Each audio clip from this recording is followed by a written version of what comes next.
Hello, everybody. Welcome to another video on plotting wells on a map this time. My name is Haas Bilyadi, and I'm going to go over how we can actually use latitude and longitude to plot it on a map in Plotly Express. So with that being said, before we get started, if you haven't watched the previous videos we've covered a lot of materials on Seaborn, on Plotly, on, plotting different really useful plots, especially for visualizing different data sets. If you haven't watched those, please go back and watch those. Now, in today's video, as I said, we're going to cover how we can plot latitude and longitude on a map using Plotly Express. So with that being said, let's go ahead and get started. Let's import pandas as PD, and let's also import plotly.express as px. So we imported these two libraries. Now we're going to say df. We're going to define our data frame. df is equal pd.read. It's an Excel file that I'm trying to import. So the name of the Excel, I named it latitude latlong.xlsx. And let's go ahead and import that. And you can see here, let's just go ahead and do df.head. And you can see it's a pretty simple data set. It has 4 columns. It's latitude, longitude, TBD, and EUR. And now I can, for example, also get df.info. And just you can see here, we have 3,957 wells in this case. This is a synthetic database that I just generated for this exercise. And now let's go ahead and I'd like to rename some of these columns. I'd like to rename TBD and EUR columns to something else. So let's go ahead and do that and go through that exercise real quick. There's a pretty easy function called df.rename. Rename. And let's go ahead and say columns is equal to, let's go ahead and rename TBD beat. Let's change this to true, something like true underscore vertical underscore depth underscore feet, something like that. And let's also change the other column from EUR to, let's change this to, for example, EUR, Estimated Ultimate Recovery, BCF. And when I run this, it changed it. But one thing to note now, if I run this df again, it reverted back to the original name. Now, what we have to do now to make this permanent, we can say in place is equal to true. Now, when you run this, now the names have been permanently changed, which is what you want to do in this case. So that's why you got to add this argument called in place is equal to true to make sure these column name changes stay the same. So with that being said, let's go ahead and try to do some plotting now. So let's say, let's just say fig is equal to px dot scatter. We can do a scatter map box. This is the key argument that we gotta use here, key syntax. And then we're gonna pass in our data frame that we just created called df. And also we're gonna pass in latitude is equal to the name of the column, which is latitude. So let's pass in latitude like that. Let's also pass in longitude. So it's actually going to be LON. And let's just say longitude like that. And in addition, let's just try to see how this looks like. If I run this, nothing popped up. So what I got to do now is I have to also say fig dot update layout and pass in map box styles, Mapbox style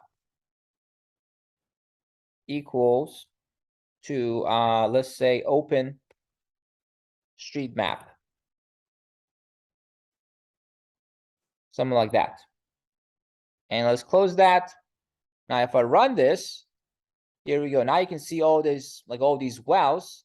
One thing that I like to do is I like to change the height to something a bit, so I can see it better. I can change the actually add a height argument here.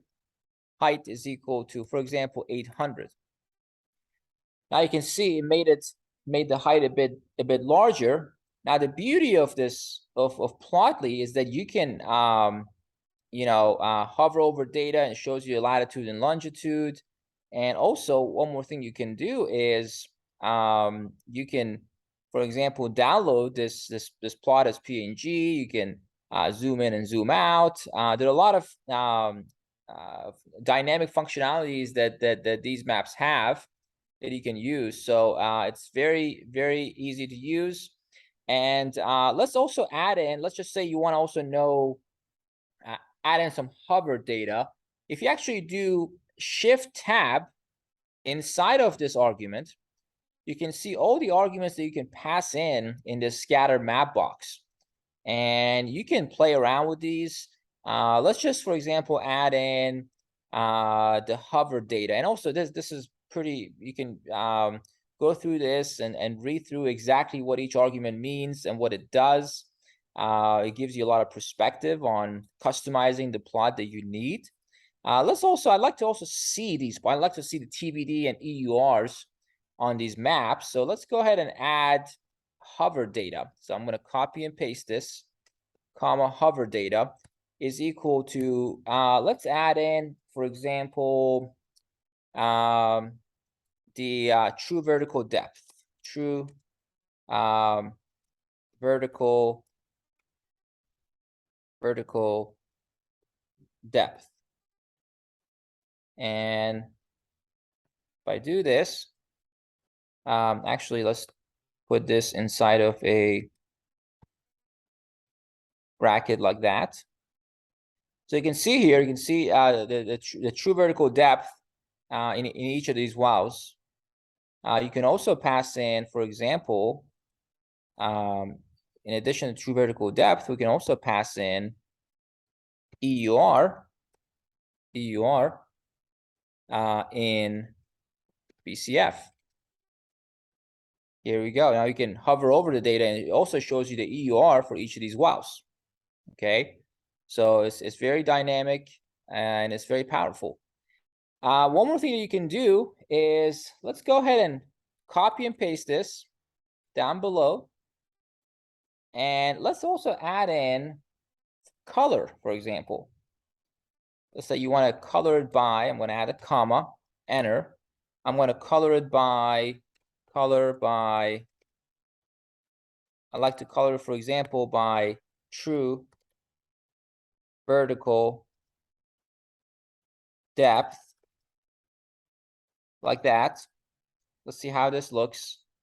See, now we've colored this by true vertical depth. So now you can see, actually, let me make this from height from 700 to 600. You can see a little bit better. Here we go. So I changed this, changed the coloring to true vertical depth. Now you can see the true vertical depth here. And these are the shallow wells, and you can see as you go down here, it gets a bit deeper. And these are somewhere in the middle. So you can see, you can play around with these customizations. So I highly encourage you to go in and just do Shift Tab inside of this argument and expand this and just look at all these categories that you have and spend some time reading through this. There's the Plotly Express allows for a lot of customization, and it's very powerful. So yeah, spend some time playing around with different arguments.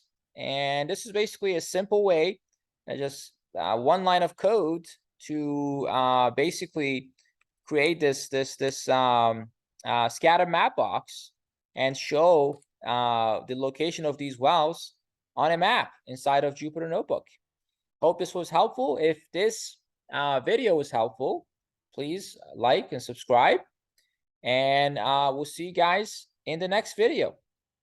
Thank you very much.